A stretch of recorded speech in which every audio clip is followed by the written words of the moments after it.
هعرف طبعا. انا طبعا رديت على الكل، لان انا الحمد لله ما بسيبش حقي حتى في التعليقات، ما بسيبش حقي. وهرد عليكم تاني وتالت وعاشر.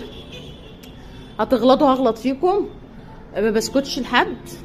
وبالنسبه للناس اللي شكروني واللي قالوا لي واللي عجبهم الفيديو، متشكره لكم قوي ان الفيديو عجبكم. وربنا يخليكم طبعا.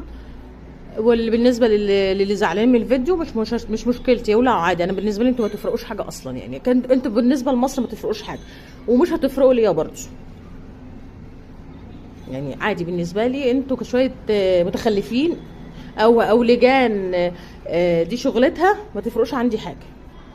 ولا الحمد انتوا بالنسبه لي صفر.